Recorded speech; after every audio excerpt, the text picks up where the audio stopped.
ਛੱਡ ਕੇ ਸੁਖ ਸਾਰੇ ਹਾਰ ਮੰਨੀ ਨਾ ਵੀਰ ਮਰਗੇਸ਼ ਗੁਰ ਜੀ ਸੋਚਾਂ ਵਿੱਚ ਸੰਸਾਰ ਨੂੰ ਪਾ ਦਿੱਤਾ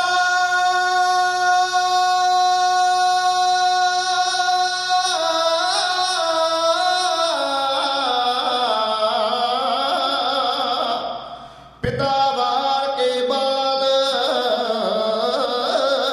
ਵਰੇਸ ਗੁਰ ਜੀ ਨਿਰਬਲ ਲੋਕਾਂ ਨੂੰ ਮਰਦ ਮਦਾਨ ਕੀਤਾ ਸੱਚੇ ਅਣਖ ਦੇ ਢਾਲ ਦਸ਼ਮੇਸ਼ ਗੁਰ ਜੀ ਸੱਚੇ ਅਣਖ ਦੇ ਢਾਲ ਦਸ਼ਮੇਸ਼ ਗੁਰ ਜੀ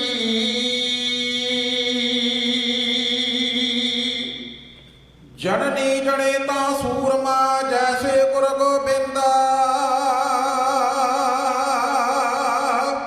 ਸ਼ੇਰਾਂ ਵਰਗੇ ਸ਼ਤਰੂ ਸਾਂਭ ਸਕਣ ਨਾ ਜਿੰਦਾ ਪਰ ਜੇ ਤੱਕੇ ਮੇਰ ਨਾਲ ਐਵੇਂ ਬਿਦਦੀ ਬਿੰਦਾ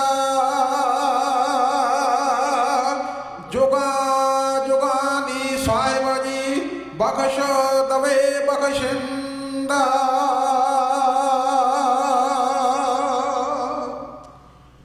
ਭਾਰਤ ਵਰਸ਼ ਦੀ ਗੰਗਾ ਜਗ ਪਰ ਖੂਨ ਦੀ ਵਹਿਣ ਲੱਗੀ ਭੇਜ ਦੋ ਕੋਈ ਪੈਗੰਬਰ ਧਰਤੀ ਰੱਬ ਨੂੰ ਕਹਿਣ ਲੱਗੀ ਭੇਜ ਦੋ ਕੋਈ ਪੈਗੰਬਰ ਧਰਤੀ ਰੱਬ ਨੂੰ ਕਹਿਣ ਲੱਗੀ ਵੱਧਦੀ ਜ਼ੁਲਮ ਹਨੇਰੀ ਨੂੰ ਕੋਈ ਰੋਕ ਵਿਖਾਉਂਦਾ ਨਾ ਬਾਜਾਂ ਵਾਲਾ ਸਤਿਗੁਰ ਜੇ ਦੁਨੀਆ ਵਿੱਚ ਆਉਂਦਾ ਨਾ ਕਲ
ਸਿੰਘ ਨਾ ਕਿਰਦਾਰਿਆ। ਉਹ ਭਾਰਤ ਦੇਸ਼ ਦੇ ਬਦਲੇ ਕੋਈ ਸੂਲਾਂ ਤੇ ਸੌਂਦਾ ਨਾ, ਬਾਜਾਂ ਵਾਲਾ ਸਤਿਗੁਰ ਦੇ ਦੁਨੀਆ ਵਿੱਚ ਆਉਂਦਾ ਨਾ, ਕਲਗੀਆਂ ਵਾਲਾ ਸਤਿਗੁਰ ਦੇ ਦੁਨੀਆ ਵਿੱਚ ਆਉਂਦਾ ਨਾ। ਕਲਮ ਕਵੀ ਦੀ ਲਿਖ ਸਕਦੀ ਉਸ ਦੀ ਕੁਰਬਾਨੀ ਨਾ, ਕਲਮ ਕਵੀ ਦੀ ਲਿਖ ਸਕਦੀ ਉਸ ਦੀ ਕੁਰਬਾਨੀ ਨਾ, ਦੁਨੀਆ ਤੇ ਕੋਈ ਦਿਸਦਾ ਗੋਬਿੰਦ ਸਿੰਘ ਦਾ ਸਾਮੀਨਾ, ਦੁਨੀਆ ਤੇ ਕੋਈ ਦਿਸਦਾ ਗੋਬਿੰਦ ਸਿੰਘ ਦਾ ਸਾਮੀਨਾ।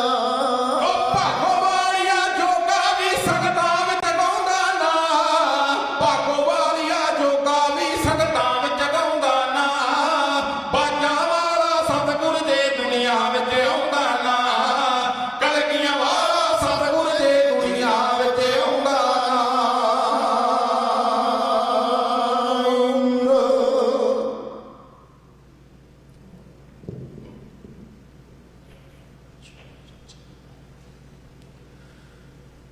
ਚਿੜੀਆਂ ਜਿਹਦੀਆਂ ਬਾਜਾਂ ਤੇ ਹੋਣ ਭਾਗੂ, ਉਹਦੇ ਬਾਜਾਂ ਵਿੱਚ ਕਿੰਨੀ ਕੋ ਜਾਨ ਹੋਸੀ, 1.25 ਲੱਖ ਨਾਲ ਇੱਕ ਲੜਾਉਣ ਵਾਲਾ ਖੁਦ ਕਲਗੀਧਰ ਕਿੰਨਾ ਮਹਾਨ ਹੋਸੀ। ਸਾਹਿਬੇ ਕਮਾਲ ਸਹਿਬ ਸ੍ਰੀ ਗੁਰੂ ਕਲਗੀਧਰ ਪਾਤਸ਼ਾਹ ਮਹਾਰਾਜ, ਉਹਨਾਂ ਦੀ ਜਿਉਂਦੀ ਜਾਗਦੀ ਕਰਾਮਾਤ, ਖਾਲਸਾ ਪੰਥ ਦੀ ਸਿਰਜਣਾ, ਇੱਕ ਨਿਆਰੇ ਪੰਥ ਦਾ ਨਿਰਮਾਣ, ਵਿਸਾਖੀ ਵਾਲੇ ਦਿਨ ਉਸ ਪਵਿੱਤਰ ਯਾਦ ਨੂੰ ਸਮਰਪਿਤ ਗੁਰੂ ਗ੍ਰੰਥ ਸਾਹਿਬ ਮਹਾਰਾਜ ਜੀ ਦੀ ਅਪਾਰ ਬਖਸ਼ਿਸ਼ ਸਦਕਾ ਗੁਰਦੁਆਰਾ ਸ੍ਰੀ ਦਸ਼ਮੇਸ਼ ਦਰਬਾਰ ਸ਼ਹੀਦਾਂ ਵੱਲੋਂ ਆਰੰਭੀ ਹੋਈ ਪ੍ਰੋਗਰਾਮਾਂ ਦੀ ਲੜੀ ਦੌਰਾਨ ਅੱਜ ਦੇ ਦੀਵਾਨ ਵਿੱਚ ਸੁਰਤ ਦੇ ਮਾਧਿਅਮ ਰਾਹੀਂ ਚੈਨਲ ਪੰਜਾਬੀ ਦੇ ਜ਼ਰੀਏ ਸਦਕਾ ਜੁੜੇ ਹੋਏ ਸਤਿਕਾਰਯੋਗ ਖਾਲਸਾ ਜੀ, ਆਓ ਸਭ ਤੋਂ ਪਹਿਲਾਂ ਫਤਿਹ ਬੁਲਾਈਏ। ਕਿਰਪਾ ਕਰੋ ਸਰਬੱਤ ਮਾਈ ਭਾਈ, ਪਿਆਰ ਸਹਿਤ ਆਖੋ ਜੀ ਵਾਹਿਗੁਰੂ ਜੀ ਕਾ ਖਾਲਸਾ ਵਾਹਿਗੁਰੂ ਜੀ ਕੀ ਫਤਿਹ। ਸਤਿਗੁਰਾਂ ਦੀ ਅਪਾਰ ਬਖਸ਼ਿਸ਼, ਅਪਾਰ ਰਹਿਮਤ ਸਦਕਾ ਸਾਡਾ ਜਿਹੜਾ ਇਹ ਯਤਨ ਹੈ ਉਹ ਤੁਹਾਡੇ ਤੱਕ ਪਹੁੰਚ ਰਿਹਾ ਹੈ, ਔਰ ਆਪ ਜੀ ਵੱਲੋਂ ਪਿਆਰ ਭਰੇ ਹੰਗਾਰੇ, ਆਪ ਜੀ ਦਾ ਸਹਿਯੋਗ ਇਸ ਗੱਲ ਦੀ ਗਵਾਹੀ ਭਰ ਰਿਹਾ ਹੈ ਕਿ ਤੁਸੀਂ ਜ਼ਿੰਦਗੀ ਦੇ ਰੁਝੇਵਿਆਂ ਚੋਂ ਸਮਾਂ ਕੱਢ ਕੇ ਇਸ ਪ੍ਰੋਗਰਾਮ ਨੂੰ ਸਮਾਂ ਦੇ ਰਹੇ ਹੋ, ਔਰ ਗੁਰਦੇਵ ਪਾਤਸ਼ਾਹ ਮਹਾਰਾਜ ਜੀ ਦੀਆਂ ਖੁਸ਼ੀਆਂ ਪ੍ਰਾਪਤ ਕਰ ਰਹੇ ਹੋ। ਔਰ ਆਪ ਸਭਨਾਂ ਦਾ ਬਹੁਤ ਬਹੁਤ ਧੰਨਵਾਦ ਹੈ। ਵਿਸਾਖੀ ਸਾਡੇ ਦੇਸ਼ ਦਾ ਬੜਾ ਪੁਰਾਤਨ ਤਿਉਹਾਰ ਹੈ। ਜਦੋਂ ਅਸੀਂ ਪਿਛੋਕੜ ਵੱਲ ਝਾਤੀ ਮਾਰਦੇ ਹਾਂ ਤਾਂ ਈਸਵੀ ਸੰਨ ਸ਼ੁਰੂ ਹੋਣ ਤੋਂ ਕਈ 100 ਸਾਲ ਪਹਿਲਾਂ ਮਹਾਤਮਾ ਬੁੱਧ ਜੀ ਇਸ ਧਰਤੀ ਤੇ ਆਉਂਦੇ ਨੇ, ਔਰ ਲੰਮੀ ਕਠਿਨ ਘਾਲਣਾ ਤੋਂ ਬਾਅਦ ਉਹਨਾਂ ਨੂੰ ਜਿਹੜਾ ਰੂਹਾਨੀਅਤ ਗਿਆਨ ਪ੍ਰਾਪਤ ਹੁੰਦਾ ਹੈ, ਕਹਿੰਦੇ ਉਸ ਦਿਨ ਵੀ ਵਿਸਾਖੀ ਦਾ ਹੀ ਦਿਹਾੜਾ ਸੀ। ਹੋਰ ਬਹੁਤ ਸਾਰੇ ਪਿੱਛੇ ਚਲੇ ਜਾਈਏ, ਇਸ ਤਿਉਹਾਰ ਦੀਆਂ ਕਨਸਾਵਾਂ ਲੱਭਦੀਆਂ ਨੇ। ਤੇ ਜੇ ਮੌਸਮ ਦੇ ਤੌਰ ਤੇ ਵੇਖਿਆ ਜਾਏ, ਪੋਹ ਮਾਘ ਦੀਆਂ ਠੰਡਾਂ ਤੋਂ ਬਾਅਦ ਰੁੱਤ ਤਬਦੀਲ ਹੁੰਦੀ ਹੈ, ਔਰ ਕੱਕਰਾਂ ਦੇ ਸਤਾਏ ਹੋਏ ਰੁੱਖਾਂ ਉੱਤੇ ਹਰਿਆਵਲ ਬਨਸਪਤੀ ਮੌਲਦੀ ਹੈ, ਔਰ ਕਣਕ ਦੀ ਫਸਲ ਆਪਣੇ ਜੋਬਨ ਤੇ ਹੁੰਦੀ ਹੈ, ਤੇ ਉਸ ਜੋਬਨ ਵਿੱਚੋਂ ਕਿਸਾਨ ਨੂੰ ਆਪਣੀ ਮਿਹਨਤ ਉਹਦੀਆਂ ਝਲਕਾਂ ਪ੍ਰਤੀਤ ਦਿਖਾਈ ਹੁੰਦੀਆਂ ਦਿੰਦੀਆਂ ਨੇ। ਧੰਨ ਗੁਰੂ ਅਮਰਦਾਸ ਸੱਚੇ ਪਾਤਸ਼ਾਹ ਮਹਾਰਾਜ ਜੀ ਨੇ ਇਹ ਵਿਸਾਖੀ ਦਾ ਜੋੜ ਮੇਲਾ ਗੋਂਦਵਾਲ ਦੀ ਧਰਤੀ ਤੋਂ ਸ਼ੁਰੂ ਕੀਤਾ ਸੀ। ਜਿਸ ਵਕਤ ਭਾਈ ਪਾਰੋ ਜੀ ਨੇ ਕਿਹਾ ਸੀ, ਮਹਾਰਾਜ ਹੁਣ ਸਿੱਖੀ ਬਹੁਤ ਦੂਰ ਦਰੇਡੇ ਤੱਕ ਫੈਲ ਗਈ ਹੈ, ਔਰ ਤੁਸੀਂ ਗੋਂਦਵਾਲ ਦੀ ਧਰਤੀ ਤੇ ਪ੍ਰਚਾਰ ਕਰ ਰਹੇ ਹੋ, ਤੇ ਕੋਈ ਇਹੋ ਜਿਹਾ ਪ੍ਰੋਗਰਾਮ ਬਣਾਈਏ ਸਾਲ ਵਿੱਚ ਇੱਕ ਦਿਨ, ਜਦੋਂ ਸਾਰੀ ਸਿੱਖ ਸੰਗਤ ਦੂਰਾਂ ਦਰਾਡਿਆਂ ਤੋਂ ਆ ਕੇ ਇੱਕ ਜੋੜ ਮੇਲੇ ਦੇ ਰੂਪ ਵਿੱਚ ਆਪ ਜੀ ਦੇ ਦਰਸ਼ਨ ਦੀਦਾਰ ਕਰ ਸਕੇ, ਨਾਲੇ ਆਪਣੀ ਦਸਾਂ ਨੋਵਾਂ ਦੀ ਕਿਰਤ ਨੂੰ ਸਫਲ ਕਰ ਸਕੇ, ਨਾਲੇ ਆਪ ਜੀ ਦੇ ਬਖਸ਼ਾ ਭਰੇ ਖਜ਼ਾਨੇ ਵਿੱਚੋਂ ਨਾਮ ਬਾਣੀ ਦੀ ਦਾਤ ਪ੍ਰਾਪਤ ਕਰਕੇ, ਸੇਵਾ ਸਿਮਰਨ ਦੀ ਦਾਤ ਪ੍ਰਾਪਤ ਕਰਕੇ ਗੁਰੂ ਨਾਨਕ ਸਾਹਿਬ ਮਹਾਰਾਜ ਜੀ ਦੀਆਂ ਖੁਸ਼ੀਆਂ ਪ੍ਰਾਪਤ ਕਰ ਸਕੇ। ਤਾਂ ਮਹਾਰਾਜ ਜੀ ਨੇ ਫਿਰ ਇਹ ਦਿਨ ਵਿਸਾਖੀ ਦਾ ਨਿਯਤ ਕੀਤਾ ਔਰ ਜਿਵੇਂ ਜਿਵੇਂ ਗੁਰ ਇਤਿਹਾਸ ਅੱਗੇ ਨੂੰ ਚੱਲ ਤੁਰਦਾ ਗਿਆ ਤਿਵੇਂ ਤਿਵੇਂ ਜਿੱਥੇ ਵੀ ਗੁਰੂ ਸਾਹਿਬਾਨ ਜੀ ਹੁੰਦੇ ਵਿਸਾਖੀ ਦਾ ਦਿਹਾੜਾ ਇੱਕ ਪੱਕਾ ਤਿਉਹਾਰ ਬਣ ਗਿਆ ਕਿ ਸਿੱਖ ਦੂਰਾਂ ਦਰੇਡਿਆਂ ਤੋਂ ਚੱਲ ਕੇ ਹਰ ਵਿਸਾਖੀ ਦੇ ਪੁਰਬ ਉੱਤੇ ਆਪਣੇ ਗੁਰੂ ਦੇ ਦਰਸ਼ਨ ਦੀਦਾਰ ਕਰਿਆ ਕਰਨਗੇ ਔਰ ਸਮੁੱਚੀ ਸਿੱਖ ਕੌਮ ਇਸ ਦਿਹਾੜੇ ਨਾਲ ਜੁੜ ਗਏ। ਗੁਰੂ ਕਲਗੀਆਂ ਵਾਲੇ ਪਾਤਸ਼ਾਹ ਮਹਾਰਾਜ ਜੀ ਨੇ ਇਸੇ ਕਰਕੇ ਪੰਥ ਦੀ ਸਿਰਜਣਾ ਵਾਸਤੇ ਵੀ ਇਹ ਦਿਹਾੜਾ ਚੁਣਿਆ ਸੀ। ਔਰ ਕੱਲ ਦੇ ਦੀਵਾਨ ਵਿੱਚ ਅਸੀਂ ਤੁਹਾਡੇ ਨਾਲ ਸਾਂਝ ਪਾਈ ਸੀ ਕਿ ਵਿਸਾਖੀ ਤੋਂ ਪਹਿਲਾਂ ਮਹਾਰਾਜ ਜੀ ਨੇ ਸਿੱਖਾਂ ਨੂੰ ਪਰਖ ਲਿਆ ਸੀ, ਮੈਦਾਨੇ ਜੰਗ ਵਿੱਚ ਵੀ ਔਰ ਰਹਾਨੀਆਂ ਦੇ ਮੈਦਾਨ ਵਿੱਚ ਵੀ। ਔਰ ਵਿਸਾਖੀ ਦੇ ਇਸ ਤਿਉਹਾਰ ਤੋਂ ਪਹਿਲਾਂ ਮਹਾਰਾਜ ਜੀ ਦੀਆਂ ਤਿਆਰੀਆਂ ਦਾ ਜ਼ਿਕਰ ਚੱਲ ਰਿਹਾ ਸੀ ਕਿ ਕਿਵੇਂ ਗੁਰਦੇਵ ਪਾਤਸ਼ਾਹ ਨੇ 1679 ਦੀ ਵਿਸਾਖੀ ਵਾਲੇ ਦਿਨ ਪਹਿਲੀ ਚੋਟ ਉਸ ਨਗਾਰੇ ਤੇ ਲਾਈ ਸੀ ਜਿਹਨੂੰ ਅਸੀਂ ਰਣਜੀਤ ਨਗਾਰੇ ਨਾਲ ਯਾਦ ਕਰਦੇ ਹਾਂ। 1678 ਦੀ ਵਿਸਾਖੀ ਨੂੰ ਰਾਜਾ ਰਾਮ ਰਤਨ ਰਾਏ ਉਹ ਆਪਣੀਆਂ ਭਟਾਵਾਂ ਲੈ ਕੇ ਗੁਰੂ ਦਰਬਾਰ ਵਿੱਚ ਪਹੁੰਚਿਆ ਸੀ। 1682 ਦੀ ਵਿਸਾਖੀ ਵਾਲੇ ਦਿਨ ਭਾਈ ਸਾਹਿਬ ਭਾਈ ਨੰਦ ਲਾਲ ਜੀ ਨੇ ਭਰੇ ਹੋਏ ਦੀਵਾਨ ਵਿੱਚ ਹਜ਼ੂਰ ਪਾਤਸ਼ਾਹ ਮਹਾਰਾਜ ਜੀ ਨੂੰ ਆਪਣਾ ਆਪ ਭੇਟ ਕੀਤਾ ਸੀ। ਔਰ ਹਜ਼ੂਰ ਦਾ ਪਹਿਲਾ ਵਿਆਹ ਉਹ ਵੀ ਇਸੇ ਮਹੀਨੇ ਵਿੱਚ ਹੋਇਆ। ਇਸ ਤਰ੍ਹਾਂ ਵਿਸਾਖੀ ਦਾ ਤਿਉਹਾਰ ਗੁਰੂ ਕਲਗੀਧਰ ਪਾਤਸ਼ਾਹ ਮਹਾਰਾਜ ਜੀ ਦੇ ਜੀਵਨ ਦੇ ਹਰ ਸਾਲ ਨਾਲ ਜੁੜ ਜਾਂਦਾ ਹੈ। ਜਦ ਅਸੀਂ ਕਹਿੰਦੇ ਹਾਂ ਕਿ ਹਰ ਸਾਲ ਹੀ ਵਿਸਾਖੀ ਦੇ ਕੋਈ ਨਾ ਕੋਈ ਮਹਾਨ ਘਟਨਾ ਘਟਦੀ ਰਹੀ ਔਰ ਖੁਸ਼ੀ ਦੀ ਗੱਲ ਹੈ ਅੱਜ ਸੰਸਾਰ ਵਿੱਚ ਖਾਲਸਾ ਪ੍ਰਗਟ ਫੈਲਿਆ ਹੋਇਆ ਹੈ ਔਰ ਲੋਕਾਈ ਦੀ ਸੇਵਾ ਕਰ ਰਿਹਾ ਹੈ। ਬੇਸ਼ੱਕ ਇਹ ਸਮਾਂ ਮੁਸੀਬਤ ਹੈ ਪਰ ਮੁਸੀਬਤ ਵਿੱਚ ਵੀ ਬਹੁਤ ਸਾਰੀਆਂ ਗੱਲਾਂ ਜਿਹੜੀਆਂ ਸੰਸਾਰ ਨੂੰ ਬਹੁਤ ਕੁਝ ਸਿਖਾ ਜਾਂਦੀਆਂ ਨੇ। ਮਨੁੱਖ ਨੂੰ ਪਤਾ ਲੱਗ ਗਿਆ ਕਿ ਰੇਲਾਂ ਮੋਟਰਾਂ ਕਾਰਾਂ ਜਹਾਜ਼ ਨਾ ਵੀ ਚੱਲਣ ਜ਼ਿੰਦਗੀ ਦੀ ਧੜਕਣ ਤਾਂ ਵੀ ਮੌਜੂਦ ਹੈ ਔਰ ਚੱਲਦੀ ਰਹਿ ਸਕਦੀ ਹੈ। ਔਰ ਜਿਸ ਵਾਤਾਵਰਣ ਤੋਂ ਮਨੁੱਖ ਘਬਰਾਇਆ ਹੋਇਆ ਸੀ ਉਹ ਵੀ ਸਾਫ਼ ਦਿਖਾਈ ਦੇ ਰਿਹਾ ਔਰ ਇੱਕ ਦੂਜੇ ਦੇ ਕੰਮ ਆਉਣ ਦੀ ਪ੍ਰੇਰਨਾ ਜਿਹੜੀ ਵੱਧ ਰਹੀ ਹੈ ਤੇ ਸਿੱਖ ਕੌਮ ਵਾਸਤੇ ਇਹ ਬੜੀ ਵੱਡੀ ਖੁਸ਼ੀ ਦੀ ਗੱਲ ਹੈ। ਇਸ ਮੌਕੇ ਖਾਲਸਾ ਪੰਥ ਨੇ ਬਹੁਤ ਵੱਡੀਆਂ ਸੇਵਾਵਾਂ ਕੀਤੀਆਂ ਨੇ ਔਰ ਅਮਰੀਕਾ ਵਰਗਾ ਦੇਸ਼ ਜਿਹਨੂੰ ਪੰਜਾਬੀ ਬੋਲੀ ਵਿੱਚ ਸੰਸਾਰ ਦਾ ਥਾਣੇਦਾਰ ਕਹਿ ਕੇ ਉਹਨੂੰ ਇਹ ਨਵਾਜਿਆ ਜਾਂਦਾ ਹੈ ਵੀ ਉਹਦੀ ਸਰਦਾਰੀ ਹੈ ਔਰ ਉਸ ਦੇਸ਼ ਦੇ ਝੰਡੇ ਦੇ ਨਾਲ 1 ਮਹੀਨਾ ਕਲਗੀਧਰ ਪਾਤਸ਼ਾਹ ਮਹਾਰਾਜ ਜੀ ਦੀ ਕੌਮ ਦਾ ਨਿਸ਼ਾਨ ਝੁਲੇਗਾ ਔਰ ਇਸ ਤੋਂ ਵੱਡੀ ਸਿੱਖਾਂ ਵਾਸਤੇ ਹੋਰ ਖੁਸ਼ੀ ਦੀ ਗੱਲ ਕੀ ਹੋ ਸਕਦੀ ਹੈ। ਯਾਦ ਰੱਖੋ ਖਾਲਸਾ ਜੀ ਸਮਾਂ ਬੜਾ ਸੀਮਤ ਹੈ। 5 ਪਿਆਰੇ ਭਾਈ ਦਇਆ ਸਿੰਘ, ਭਾਈ ਧਰਮ ਸਿੰਘ, ਭਾਈ ਹਿੰਮਤ ਸਿੰਘ, ਭਾਈ ਮੋਹਕਮ ਸਿੰਘ, ਭਾਈ ਸਾਹਿਬ ਸਿੰਘ ਇੱਕ ਸਰੀਰਕ ਨਾਮ ਨਹੀਂ, ਇਹਨਾਂ ਪਿੱਛੇ ਇੱਕ ਕੁਆਲਿਟੀ ਖੜੀ ਹੈ। ਦਇਆ ਤੋਂ ਬਿਨਾਂ ਮਨੁੱਖ ਪੱਥਰ ਹੈ, ਧਰਮ ਤੋਂ ਬਿਨਾਂ ਮਨੁੱਖ ਜਿਉਂਦੀ ਜਾਗਦੀ ਲਾਸ਼ ਹੈ, ਹਿੰਮਤ ਤੋਂ ਬਿਨਾਂ ਖਲੋਤਾ ਹੋਇਆ ਪਾਣੀ ਹੈ, ਮੋਹਕਮ ਦ੍ਰਿੜ ਇਰਾਦੇ ਤੋਂ ਬਿਨਾਂ ਨਕਮਾ ਹੈ ਤੇ ਸਹਿਬਗੀ ਤੋਂ ਬਿਨਾਂ ਜ਼ਿੰਦਗੀ ਦਾ ਆਨੰਦ ਪ੍ਰਾਪਤ ਨਹੀਂ ਕਰ ਸਕਦਾ। ਇਹ 5 ਗੁਣ, ਇਹ 5 ਨਾਮ ਸਮੁੱਚੇ ਵਰਲਡ ਦੀ ਪ੍ਰਤੀਨਿਧਤਾ ਕਰਦੇ ਨੇ। ਜਦੋਂ ਸਾਡੀ ਸਿੱਖ ਕੌਮ ਦੇ ਆਗੂ ਵਿਸ਼ਵ ਦੇ ਦਿਮਾਗ ਵਿੱਚ, ਵਿਸ਼ਵ ਦੀ ਚੇਤਨਾ ਵਿੱਚ ਇਹ ਚੀਜ਼ਾਂ ਭਰਨ ਵਿੱਚ ਕਾਮਯਾਬ ਹੋ ਗਏ ਔਰ ਨਿੱਕੇ ਜਿਹੇ ਟੁਕੜੇ ਦੀ ਗੱਲ ਛੱਡੋ, ਸਾਰਾ ਸੰਸਾਰ ਹੀ ਖਾਲਿਸਤਾਨ ਦੇ ਰੂਪ ਵਿੱਚ ਤੁਹਾਨੂੰ ਦਿਸੇਗਾ।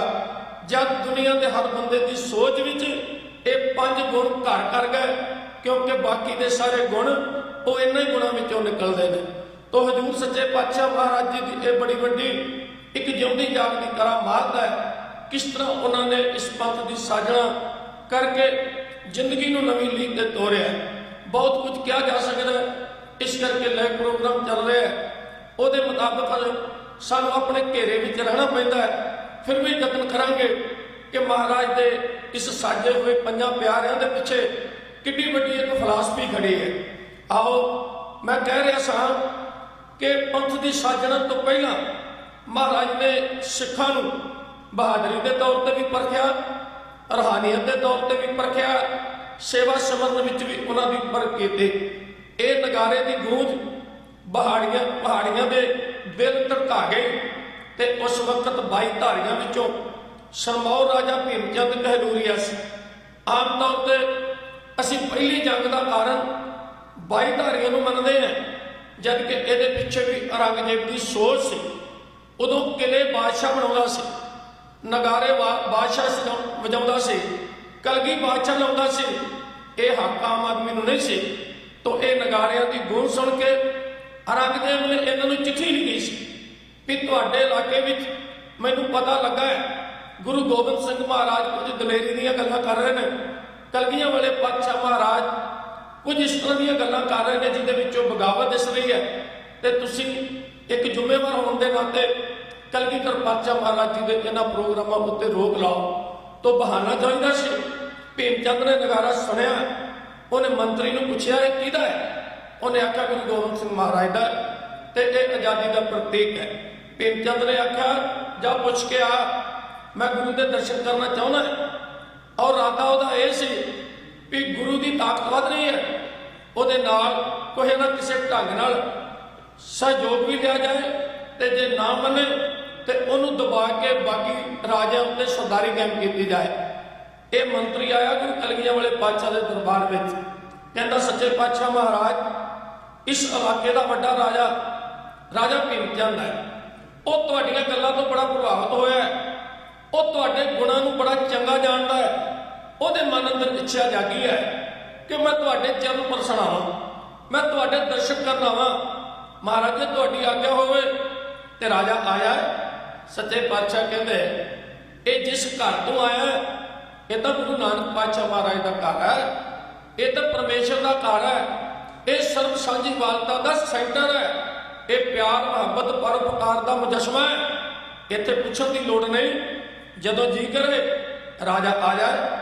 ਜਦ ਇਹ ਗੱਲ ਜਾ ਕੇ ਰਾਜੇ ਨੂੰ ਦੱਸੀ ਤੇ ਜਿਹੜਾ ਬੰਦਾ ਹੰਕਾਰੀ ਹੋਵੇ ਉਹ ਹਰ ਗੱਲ ਨੂੰ ਹਉਮੈ ਨਾਲ ਤੋਲਦਾ ਹੈ। ਉਹਨੇ ਆਖਿਆ ਭੀਮ ਚੰਦਾ ਆਖਰ ਤੇਰੀ ਗੱਲ ਤੇਰੇ ਰੋਹ ਅੱਗੇ ਗੁਰੂ ਝੋਕਿਆ ਤਾਂ ਹੀ ਤੈਨੂੰ ਇਜਾਜ਼ਤ ਦਿੱਤੀ ਹੈ, ਇਸ ਕਰਕੇ ਤਿਆਰ ਹੋ ਤੇ ਮਹਾਰਾਜ ਉੱਤੇ ਆਪਣਾ ਜਲਵਾ ਦਿਖਾ ਕੇ ਆ, ਆਪਣਾ ਟੌਰ ਵਿਖਾ ਕੇ ਆ। ਇਹਨੇ ਦਿਨ ਨਿਸ਼ਚਿਤ ਕੀਤਾ, ਇਹਨੇ ਤਰੀਕ ਨਿਸ਼ਚਿਤ ਕੀਤੀ, ਇਹਨੇ ਪ੍ਰੋਗਰਾਮ ਬਣਾਇਆ ਔਰ ਤਿਆਰੀ ਆਰੰਭ ਕੀਤੀ। ਮਨੁੱਖ ਆਪਣੇ ਆਪ ਨੂੰ ਸਵਾਰਨ ਲੱਗਿਆ, ਕੋਈ ਕਸਰ ਬਾਕੀ ਨਹੀਂ ਛੱਡਦਾ। ਉਹ ਤੇ ਵੀ ਰਾਜਾ ਸੀ, ਉਹਨੇ ਬਹੁਤ ਸੁੰਦਰ ਪੋਸ਼ਾਕ ਪਹਿਨੀ, ਚੂੜੀਦਾਰ ਪਜਾਮਾ, ਤਿੱਲੇਦਾਰ ਜੁੱਤੀ, ਗੋਡੇ ਤੱਕ ਲੰਮਾ ਕੁੜਤਾ, ਕੁੜਤੇ ਤੇ ਕਢਾਈ ਵਿੱਚ ਸੁਨਹਿਰੀ ਬੀੜੇ, ਸਿਰ ਤੇ ਦਸਤਾਰ ਔਰ ਮੁੱਛਾਂ ਨੂੰ ਤਾ ਦੇ ਕੇ ਮੋਤੀਆਂ ਦੀ ਗਲਮਾਲਾ ਪਾ ਕੇ ਸ਼ੀਸ਼ੇ ਦੇ ਵਿੱਚ ਝਾਤੀ ਮਾਰ ਕੇ ਕਹਿੰਦਾ ਭੀਮ ਚੰਦਾ ਅੱਜ ਤੇ ਤੇਰਾ ਇੰਨਾ ਟੌਰ ਹੈ, ਹਿੰਦੁਸਤਾਨ ਦਾ ਬਾਦਸ਼ਾਹ ਨਹੀਂ ਚੱਲ ਸਕਦਾ ਤੇਰੀ ਝਾਲ, ਗੁਰੂ ਕਿਵੇਂ ਤੇਰੇ ਰੋਹ ਅੱਗੇ ਖਲੋਵੇਗਾ। ਇਹ ਸ਼ੀਸ਼ਾ ਇਹੋ ਜਿਹੀ ਚੀਜ਼ ਹੈ, ਇਹ ਬੰਦੇ ਦੇ ਪੈਰ ਹੀ ਨਹੀਂ ਲੱਗਣ ਦਿੰਦਾ, ਇਹ ਬੰਦੇ ਨੂੰ ਕਹਿੰਦਾ ਵੀ ਤੇਰੇ ਨਾਲੋਂ ਸੋਹਣਾ ਨਹੀਂ ਹਲੇ ਜੰਮਿਆ ਕੋਈ।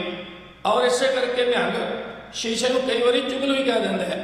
ਔਰ ਤਿਆਰੀ ਕਰਕੇ ਇਹ ਆਪਣੇ ਕੋਈ ਸਾਥੀਆਂ ਸਮੇਤ ਅਨੰਦਪੁਰ ਦੀ ਧਰਤੀ ਤੇ ਆਇਆ ਤੇ ਮਹਾਰਾਜ ਨੇ ਸਾਹਿਬ ਚੰਦ ਨੂੰ ਆਖਿਆ ਸੀ ਵੀ ਅੱਜ ਜਿਹੜਾ ਦਰਬਾਰ ਹੈ ਇਹ ਵਿਸ਼ੇਸ਼ ਤੌਰ ਤੇ ਸਜਾਇਆ ਜਾਏ। ਕਾਬਲ ਦੇ ਸਿੱਖਾਂ ਨੇ ਵਿਸਾਖੀ ਵਾਲੇ ਦਿਨ 2.5 ਲੱਖ ਦੀ ਚਾਨਣੀ ਲਿਆਂਦੀ ਸੀ, ਉਹ ਮਹਾਰਾਜ ਦੇ ਸ਼ੀਸ਼ ਉੱਪਰ ਚੜਾਈ ਗਈ ਔਰ ਦਰਬਾਰ ਸਜਾਇਆ ਗਿਆ। ਸੁੰਦਰ ਪੋਸ਼ਾਕ ਪਹਿਨ ਕੇ ਹੀਰਿਆਂ ਜੜੀ ਕਲਗੀ ਲਾ ਕੇ ਸ਼ਹਿਨਸ਼ਾਹਾਂ ਦੇ ਸ਼ਹਿਨਸ਼ਾਹ ਨਾਸਰ ਮਨਸੂਰ ਗੁਰੂ ਗੋਬਿੰਦ ਸਿੰਘ ਮਹਾਰਾਜ ਵਿਰਾਜਮਾਨ ਨੇ। ਉਹਨਾਂ ਦੇ ਸੱਜੇ ਪਾਸੇ ਮਾਲਾ ਫੇਰਨ ਵਾਲੇ ਬੈਠੇ ਹੋਏ ਨੇ, ਉਹਨਾਂ ਦੇ ਖੱਬੇ ਪਾਸੇ ਜੰਗੀ ਜਰਨੈਲ ਬੈਠੇ ਹੋਏ ਨੇ। ਤੇਗ ਤੇ ਮਾਲਾ ਦਾ ਇੱਕ ਵਗਦਾ ਦਰਿਆ ਦਿਸ ਰਿਹਾ ਹੈ ਔਰ ਸਿਰ ਤੇ 2.5 ਲੱਖ ਦੀ ਚਾਨਣੀ ਝੁੱਲ ਰਹੀ ਹੈ। ਮਹਾਰਾਜ ਜੀ ਦੀ ਉਮਰ ਜਵਾਨੀ ਦੀ ਹੈ ਤੇ ਜਵਾਨੀ ਵਿੱਚ ਚਿਹਰਾ ਸੂਰਜ ਵਾਂਗੂ ਦਮਕਾ ਮਾਰ ਰਿਹਾ ਹੈ। ਹੁਣ ਭੀਮ ਚੰਦ ਆਪਣੀ ਜਗ੍ਹਾ ਤੇ ਬੜਾ ਟੌਰ ਕੱਢ ਕੇ ਆਇਆ, ਪਰ ਜਦੋਂ ਮਹਾਰਾਜ ਦਾ ਦਰਬਾਰ ਵੇਖਿਆ ਉਹਨੂੰ ਏਦਾਂ ਲੱਗਾ ਵੀ ਕਲਗੀ ਵਾਲੇ ਪਾਤਸ਼ਾਹ ਦੇ ਦਰਬਾਰ ਦੇ ਮੂਹਰੇ ਤੇ ਇੰਦਰ ਦਾ ਦਰਬਾਰ ਵੀ ਨਿਉ ਕੇ ਨਮਸਕਾਰਾਂ ਕਰਦਾ। ਆਖੋ ਸਤਿਨਾਮ, ਉਹ ਵੀ ਨੀਵਾਂ ਹੋ ਜਾਂਦਾ ਹੈ। ਹੁਣ ਗੁਰਦੇਵ ਪਾਤਸ਼ਾਹ ਮਹਾਰਾਜ ਜੀ ਦੀ ਸ਼ਾਨ ਵੇਖ ਕੇ ਜੇ ਸਾਵਧਨ ਹੁੰਦਾ, ਜੇ ਉਹਦੇ ਚ ਇਨਸਾਨੀਅਤ ਹੁੰਦੀ ਤੇ ਮਹਾਰਾਜ ਦੇ ਚਰਨਾਂ ਦੀ ਧੂੜ ਨੂੰ ਮੱਥੇ ਤੇ ਲਾ ਕੇ ਗੁਰਦੇਵ ਦੀਆਂ ਖੁਸ਼ੀਆਂ ਪ੍ਰਾਪਤ ਕਰ ਲੈਂਦਾ, ਪਰ ਇਹਦੇ ਅੰਦਰ ਹੰਕਾਰ ਪੈਦਾ ਹੋ ਗਿਆ। ਆਓ ਗਿਆਨੀ ਗੁਰਮੁਖ ਸਿੰਘ ਐਮਏ ਦੀ ਲਿਖੀ ਹੋਈ ਕਲਮ ਦੀ ਲਿਖੀ ਹੋਈ ਰਚਨਾ ਹੈ। ਔਰ ਇਹ ਪੁਰਾਤਨ ਛੰਦ ਬਾਬੂ ਰਜਬਲੇ, ਜਿਹਨੂੰ ਵੀ ਕਵੀਸ਼ਰੀ ਦਾ ਥੰਮ ਮੰਨਿਆ ਗਿਆ, ਸ਼੍ਰੋਮਣੀ ਕਵੀਸ਼ਰ, ਮੁਸਲਮਾਨਾਂ ਦੇ ਘਰ ਪੈਦਾ ਹੋਇਆ, ਕਰਬਲਾ ਦੀ ਜੰਗ ਵੀ ਲੈ ਗਿਆ, ਮਹਾਭਾਰਤ ਵੀ ਲੈ ਗਿਆ ਤੇ ਸਿੱਖ ਇਤਿਹਾਸ ਵੀ ਲੈ ਗਿਆ। 72 ਕਲੀਆਂ ਛੰਦ ਦੀ ਕਾਢ ਇਹ ਬਾਬੂ ਰਜਬਲੀ ਦੇ ਦਿਮਾਗ ਦੀ ਕਰਾਮਾਤ ਹੈ। ਉਸ ਨੂੰ ਅੱਗੇ ਵਧਾ ਕੇ ਫਿਰ ਬਹੁਤ ਸਾਰੇ ਸਾਡੇ ਮਾਝੇ ਦੇ ਕਵੀਸ਼ਰਾਂ ਨੇ ਮੱਲਾਂ ਮਾਰੀਆਂ ਨੇ। ਭੀਮ ਚੰਦ ਰਾਣਾ ਨੀਂਦ ਦਾ ਤਾਣਾ ਵੇਖ ਕੇ ਸ਼ਾਨ ਗੁਰਾਂ ਦੀ ਸੜ ਗਿਆ ਝੋਕਿਆ। ਗਲ ਚੋਲਾ ਰੇਸ਼ਮ ਬਾਪ ਦੀ ਦਸਤਾਰ ਜਦੀ ਦਿਲਦਾਰ ਬਣਾਉਂਦਾ ਟੋ ਦੱਸਣ ਲਈ ਜੋਰ ਕੜੇ ਕਈ ਘੜ ਤਾਂ ਗੁਰੂ ਕਰ ਜਾਣਾ। ਲਾਟਲ ਗੀਰਾਂ ਦੀ ਪਹਿਨ ਕੇ ਮਾਲਾ ਕਰਨ ਬਤਾਲ ਦੱਸਣ ਲਈ ਸ਼ਾਨ ਮਤਾਇਬ ਮਾਨ ਜੜੇ ਕਈ ਜੜ ਤਾਂ ਰੋਬ ਵਖਾਣਾ। ਪਹਿਚਾਨ ਮੇਰੀ ਤੱਕ ਕੇ ਗੁਰੂ ਖੁਦ ਟਹਿ ਕੇ ਚਰਨੀ ਪੈ ਕੇ ਮਨੂੰਗਾ ਹਾਰ ਕਰੂ ਸਤਕਾਰ ਸੋਚੀ ਗਲਤਾਰ ਗੁਰੂ ਦਰ ਕੋਕ ਗਿਆ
ਪੂਛ ਤੱਕ ਜਾ ਕੇ ਚਟੀ ਦੋ ਤਾਰੀ ਸੁੰਦਰਤਾ ਨਾਰੀ ਪੂਰੇ ਰੰਗੀ ਉੱਤੇ ਦਿਲਾਂ ਨੂੰ ਭਾਵੇ ਹੋ ਕੁਦਰਤ ਮੋਦ ਗਈ ਬਣਾ ਕੇ ਟੌਰ ਕਰੇ ਪਿਆ ਚੌਰ ਚਰਨ ਪਿਆ ਚੁਮੇ ਮਸਤ ਹੋ ਘੁੰਮੇ ਆਂਗੇ ਆਂਗੀ ਉੱਤੇ ਰਾਜਾ ਸ਼ਰਮਾਵੇ ਕਰਤਵੇ ਚ ਮਾਹਰ ਸੀ ਤੀਰ ਚੁੱਕ ਲਿਆਉਂਦਾ ਚਰਨ ਦਵਾਉਂਦਾ ਕਰੇ ਪਿਆ ਖੇਲੇ ਅਨੋਖਾ ਮੇਰ ਪੁੱਤੀ ਹਾਰਾਨ ਢੋਕ ਕਿਵੇਂ ਢੋਕ ਗਿਆ ਤੱਕ ਚੜ੍ਹਤ ਗੁਰਾਂ ਦੀ ਨੂੰ ਭੀਮ ਜਬਰਾਣਾ ਨੀਂਦ ਦਾ ਕਾਣਾ ਸੋਚਾਂ ਵਿੱਚ ਬਹਿ ਗਿਆ ਮਾਨ ਸਭ ਢਹਿ ਗਿਆ ਭੁੱਲ ਗਈ ਸ਼ਾਨ ਗੁਰਾਂ ਨੂੰ ਝੋਕ ਗਿਆ ਸ਼ਕਤੀ ਦੇ ਸੋਮੇ ਪੈ ਗਗਨ ਪਿਆਰੇ ਲੱਗਣ ਦੇਗ ਤੇ ਦੇਗ ਚਲੇ ਜਿਉ ਵੇਗ ਭਗਤੀ ਦੇ ਸ਼ਕਤੀ ਦੇ ਸੋਮੇ ਪੈ ਗਗਨ ਦੇਗ ਤੇ ਦੇਗ ਚਲੇ ਜਿਉ ਵੇਗ ਗੁਰੂ ਦਰਬਾਰ ਸੁਭਾ ਪਿਆ ਪਾਵੇ ਅੱਖੀਆਂ ਚੁੰਦਿਆ ਗਈਆਂ ਸੁਰਤ ਸਭ ਭੁੱਲ ਗਈ ਮਿੱਟੀ ਵਿੱਚ ਰੁਲ ਗਈ ਅਣਖ ਤੇ ਆਣ ਹੋਇਆ ਪਰੇਸ਼ਾਨ ਕਾਮ ਦਾ ਕਾਰ ਪੇਸ਼ ਨਾ ਜਾਵੇ ਗੁਰਮੁਖ ਗੁਰ ਹੁਕਮ ਉੱਤੇ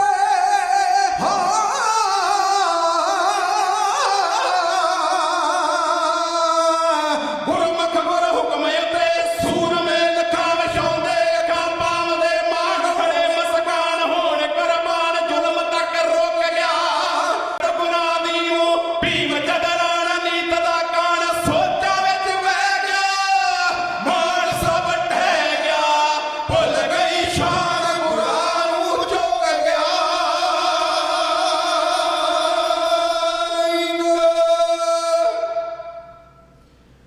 ਬਾਪੂ ਸੋਹਣ ਸਿੰਘ ਸੀਤਲ ਜੀ ਲਿਖਦੇ ਨੇ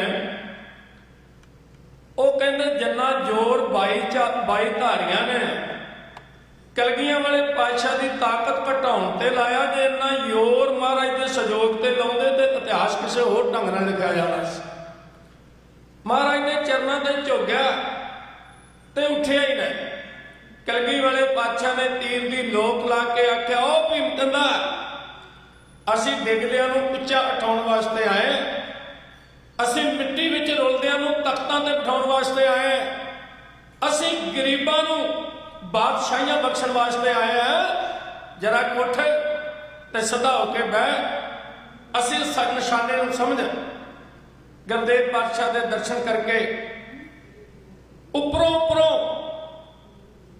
ਖੁਸ਼ੀ ਪ੍ਰਗਟ ਕਰਕੇ ਲੇਕਿਨ ਅੰਦਰੋਂ ਹੰਕਾਰ ਲੈ ਕੇ ਭੀਮ ਚੰਦ ਮੁੜਿਆ ਸਾਰੇ ਰਸਤੇ ਵਿੱਚ ਇਹੀ ਗੱਲਾਂ ਕਰਦਾ ਹੈ ਅਸੀਂ ਰਾਜਪੂਤ ਰਾਜੇ ਇੰਨੀ ਸ਼ਾਨ ਤੇ ਸਾਡੇ ਦਰਬਾਰ ਦੀ ਨਹੀਂ ਇਹ ਫਕੀਰ ਦਾ ਪੁੱਤਰ ਹੈ ਦਰਵੇਸ਼ਾਂ ਦੀ ਗੱਦੀ ਹੈ ਤੇ 2.5 ਲੱਖ ਦੀ ਚਾਂਦੀ ਥੱਲੇ ਦਰਬਾਰ ਲਾ ਕੇ ਬੈਠਾ ਹੋਇਆ ਬੰਦੇ ਦੇ ਮਨ ਅੰਦਰ ਹੰਕਾਰ ਆ ਜਾਏ ਸਾਰਾ ਕੁਝ ਬਰਬਾਦ ਹੋ ਜਾਂਦਾ ਹੈ ਸੋਚਦਾ ਹੈ ਜੇ ਸਿੱਧੀ ਲੜਾਈ ਕਰਾਂਗੇ ਇਤਿਹਾਸ ਮਾਫ ਨਹੀਂ ਕਰੇਗਾ ਤੇ ਜੇ ਮਹਾਰਾਜ ਦਾ ਸਾਡੇ ਤੇ ਪ੍ਰਭਾਵ ਪਿਆ ਰਾਜਪੂਤੀ ਸ਼ਾਨ ਨਹੀਂ ਰਹੇਗੀ ਕੋਈ ਢੰਗ ਹੋਣਾ ਚਾਹੀਦਾ ਬਹਾਨਾ ਮਿਲ ਗਿਆ ਇਹਦੇ ਪੁੱਤਰ ਦੀ ਕੜਮਾਈ ਹੋਣੀ ਸੀ ਅਜਮੇਰ ਚੰਦ ਦੀ ਇਹਨੇ ਸੋਚਿਆ ਵੀ ਇਸ ਮੌਕੇ ਇਹ ਚੀਜ਼ਾਂ ਲੈ ਆਈਏ 2.5 ਲੱਖ ਵਾਲੀ ਚਾਨਣੀ 5 ਕਿਲਾ ਸ਼ਸਤਰ ਚੰਦਨ ਦੀ ਚੌਕੀ ਪ੍ਰਸ਼ਾਦੀ ਹਾਥੀ ਇਹ ਬੜੀਆਂ ਮਹਿੰਗੀਆਂ ਚੀਜ਼ਾਂ ਸੀ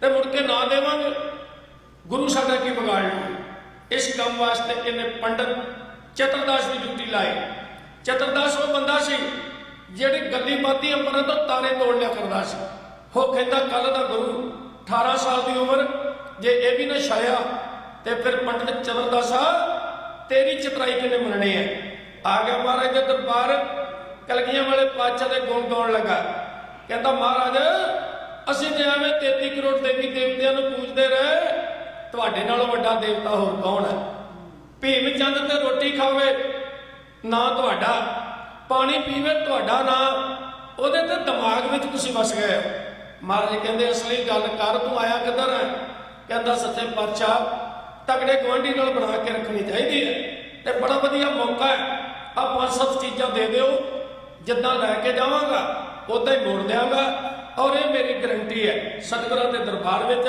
ਭੀਮ ਚੰਦ ਦਾ ਭੇਜਿਆ ਹੋਇਆ ਪੰਡਤ ਚਤਰਦਾਸ ਜਿਵੇਂ ਮਹਾਰਾਜ ਜੀ ਨੂੰ ਭਰਮਾਉਣ ਦਾ ਯਤਨ ਕਰਦਾ ਉਹ ਬੇਨਤੀ ਕੀਤੀ ਜਾ ਰਹੀ ਹੈ ਸਤਿਗੁਰ ਦੇ ਦਰਬਾਰ 'ਚ ਆ ਕੇ ਅਰਜ ਸੁਣਾਦੀ ਪੰਡਤ ਨੇ ਨਾਮ ਗੁਰ ਦੀ ਢੀਕ ਪਾਲ ਸੀ ਸਭ ਸਲਾਹ ਦੀ ਪੰਡਤ ਨੇ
ਅੰਤਰਜਾਮੀ ਸਤਿਗੁਰਾਂ ਨੇ ਸਾਰੀ ਗੱਲ ਸੁਣੀ ਤੇ ਆਖਿਆ ਪੰਡਤ ਜੀ ਇਹ ਚੀਜ਼ਾਂ ਵੀ ਸੰਗਤ ਦੀ ਅਮਾਨਤ ਨੇ, ਇਹ ਕਿਸੇ ਨਿੱਜੀ ਰਾਜੇ ਮਹਾਰਾਜੇ ਨੂੰ ਨਹੀਂ ਦਿੱਤੀਆਂ ਜਾ ਸਕਦੀਆਂ। ਸਾਡੇ ਕੁਝ ਵੱਖਰੇ ਹਾਥੀ ਘੋੜੇ ਹੈਗੇ, ਉਹ ਖਾਣੇ ਤੇ ਲੈ ਜਾਓ, ਪਰ ਜਿਹੜੀਆਂ ਚੀਜ਼ਾਂ ਤੁਸੀਂ ਮੰਗ ਰਹੇ ਹੋ ਇਹ ਸਾਡੇ ਵੱਸ ਦਾ ਰੋਗ ਨਹੀਂ, ਕਿਉਂਕਿ ਸਿੱਖਾਂ ਦੀ ਭਾਵਨਾ ਹੁੰਦੀ ਹੈ। ਬੜਾ ਨਿਰਾਸ਼ ਹੋਇਆ ਪੰਡਤ, ਢੈਂਦੇ ਜੇ ਬੁੱਲ ਲੈ ਕੇ ਪਹੁੰਚਾ। ਭੀਮ ਚੰਦ ਕਹਿੰਦਾ ਪੰਡਤਾ ਤੇਰੀ ਚਤਰਾਈ ਚੱਲੀ ਆ ਕਿ ਨਹੀਂ? ਨੇਵੀਂ ਪਾ ਕੇ ਕਹਿੰਦਾ ਨਹੀਂ। ਗੁਰੂ ਨੇ ਇਨਕਾਰ ਕਰ ਦਿੱਤਾ। ਗੁਰੂ ਕਹਿੰਦਾ ਇਹ ਸੰਗਤਾਂ ਇਹ ਚੀਜ਼ਾਂ ਸੰਗਤ ਦੀਆਂ ਨੇ, ਅਮਾਨਤ ਹੈ, ਇਹ ਕਿਸੇ ਰਾਜੇ ਦੀ ਸ਼ੋਹਰਤ ਵਾਸਤੇ ਨਹੀਂ ਵਰਤੀਆਂ ਜਾ ਸਕਦੀਆਂ। ਇਸ ਕਰਕੇ ਮਹਾਰਾਜ ਜੀ ਨੇ ਮੈਨੂੰ ਇਨਕਾਰ ਕਰ ਦਿੱਤਾ। ਮੈਨੂੰ ਬੜੀ ਸ਼ਰਮਿੰਦਗੀ ਹੋਈ। ਯਾਦ ਰੱਖੋ ਭੀਮ ਚੰਦ ਦੇ ਦਿਲ ਵਿੱਚ ਇੱਕ ਤੇ ਰਾਜਾ ਹੋਣ ਦਾ ਹੰਕਾਰ ਸੀ। ਰਾਜਾ ਉਹ ਸੁਤੰਤਰ ਨਹੀਂ ਸੀ, ਟੈਕਸ ਭਰਦਾ ਸੀ ਸਰਕਾਰ ਨੂੰ ਤੇ ਸਰਕਾਰ ਨੇ ਉਹਨੂੰ ਖੁਦ ਮੁਖਤਿਆਰੀ ਦਿੱਤੀ ਹੋਈ ਸੀ। ਦੂਜਾ ਉੱਚੀ ਜਾਤ ਦਾ ਹੰਕਾਰ ਸੀ। ਤੀਜਾ ਉਹਨੂੰ ਇਹ ਸੀ ਵੀ ਕੱਲ ਦਾ ਗੁਰੂ ਉਹਨੇ ਮੇਰੀ ਅਜ਼ਮਤ ਨੂੰ ਮੰਗਾ ਲਿਆ।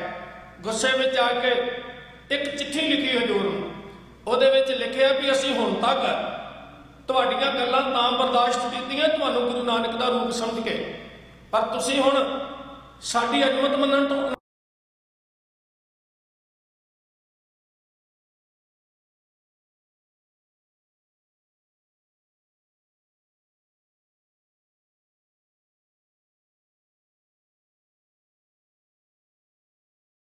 ਧਰਤੀ ਛੱਡ ਕੇ ਕਿਤੇ ਦੂਰ ਤਰੇ ਚਲੇ ਜਾਓ, ਇਹ ਸਾਡੀ ਰਾਜਧਾਨੀ ਦਾ ਹਿੱਸਾ ਹੈ।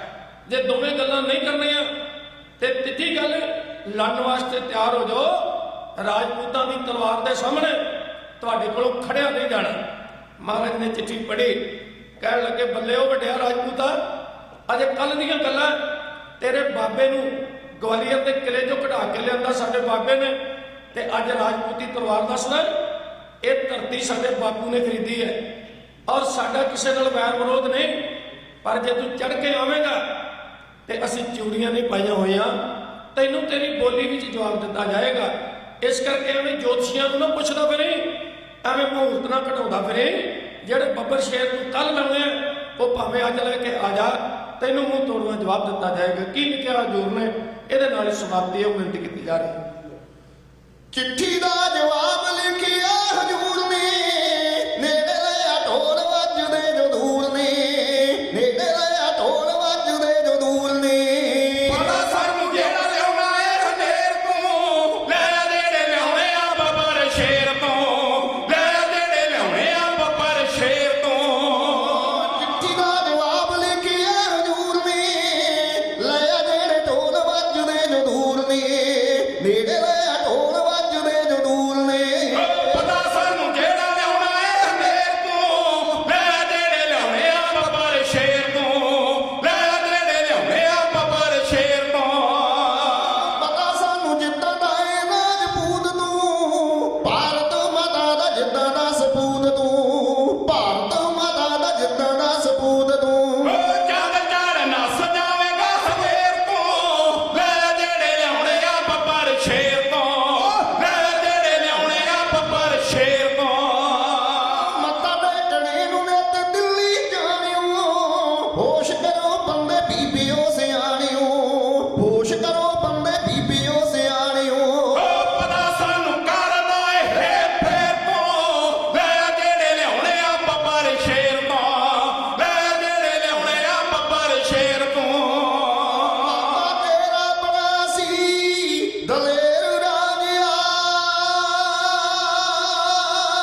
ਸਿੰਘ ਆਨੰਦਪੁਰੀ ਚ ਆਨੰਦ ਲੈਣਗੇ ਓ ਮਾਗਵੀਆਂ ਧਿਆਨ ਲਾਵੇਂਗਾ ਪੰਧੇਰ ਤੋਂ ਲੈ ਜਿਹੜੇ ਲਿਆਉਣੇ ਆ ਬੱਬਰ ਸ਼ੇਰ ਤੋਂ ਲੈ ਜਿਹੜੇ ਲਿਆਉਣੇ ਆ ਬੱਬਰ ਸ਼ੇਰ ਤੋਂ ਜੰਮੂ ਕਸ਼ਮੀਰ ਤੋਂ ਹੰਡੇ ਨੇ ਲੈਣ ਤੋਂ ਡਰਦਾ ਏ ਸੱਚ ਦੇ ਬਚਨ ਕਹਿਣ ਤੋਂ ਡਰਦਾ ਏ ਸੱਚ ਦੇ ਬਚਨ ਕਹਿਣ ਤੋਂ ਓ ਢਾਲਾ ਜਿਹੜੇ ਢਾਉਣੇ ਆਇਆ ਸਾਵੇਂ ਤੇਰ ਤੋਂ ਲੈ ਜਿਹੜੇ ਲਿਆਉਣੇ ਆ ਬੱਬਰ ਸ਼ੇਰ ਤੋਂ ਲੈ ਜਿਹੜੇ ਲਿਆਉਣੇ ਆ ਬੱਬਰ ਸ਼ੇਰ ਤੋਂ ਚੰਗਾ ਤੇਰਾ ਰੋਬ ਰਾਜ ਮਾਣ ਰਾਜਿਆ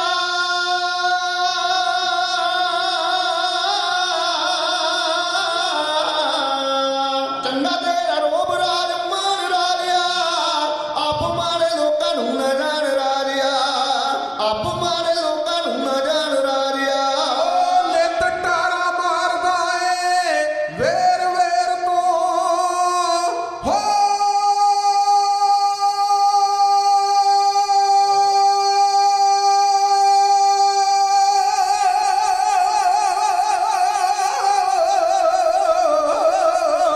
ਨਿਤ ਟਾਰਾ ਮਾਰਦਾ ਏ ਵੇਰ ਵੇਰ ਤੋਂ ਲੈ ਜਿਹੜੇ ਲਿਆਉਣੇ ਆ ਬੱਬਰ ਸ਼ੇਰ ਤੋਂ ਲੈ ਜਿਹੜੇ ਲਿਆਉਣੇ ਆ ਬੱਬਰ ਸ਼ੇਰ ਤੋਂ ਯਾਦ ਰੱਖੀ ਜੋਗੀ ਨੂੰ ਜਗੀਰ ਵਾਂਗਰਾ ਖੁਸ਼ ਰਹਿੰਦੇ ਮਸਤ ਫਕੀਰ ਵਾਂਗਰਾ ਖੁਸ਼ ਰਹਿੰਦੇ ਮਸਤ ਫਕੀਰ ਵਾਂਗਰਾ ਓ ਛੋਟੀਏ ਪਹਾੜੀਏ ਬਣੇ ਸਮੇਰ ਤੋਂ ਲੈ ਜਿਹੜੇ ਲਿਆਉਣੇ ਆ ਬੱਬਰ ਸ਼ੇਰ ਤੋਂ ਲੈ ਜਿਹੜੇ ਲਿਆਉਣੇ ਆ ਬੱਬਰ ਸ਼ੇਰ ਤੋਂ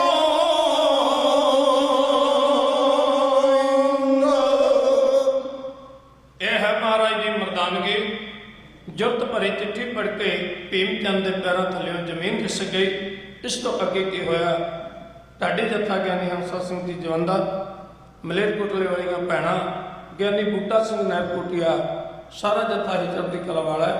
ਔਰ ਗਿਆਨੀ ਗੁਰਚਰਨ ਸਿੰਘ ਜੀ ਹੈਡ ਗ੍ਰੰਥੀ ਸਾਹਿਬਾਨ ਉਹ ਆਪ ਦੇ ਨਾਲ ਵਿਚਾਰ ਸਾਂਝੇ ਕਰਨਗੇ। ਚੈਨਲ ਪੰਜਾਬੀ ਵਾਲਿਆਂ ਦਾ ਧੰਨਵਾਦ। ਸਮੁੱਚੀ ਸੰਗਤ ਨੂੰ, ਸਮੁੱਚੇ ਸੰਸਾਰ ਨੂੰ ਸਤਿਗੁਰੂ ਜੀ ਚੜ੍ਹਦੀ ਕਲਾ ਬਖਸ਼ਣ। ਆਗਿਆ ਦਿਓ। ਵਾਹਿਗੁਰੂ ਜੀ ਕਾ ਖਾਲਸਾ, ਵਾਹਿਗੁਰੂ ਜੀ ਕੀ ਫਤਿਹ।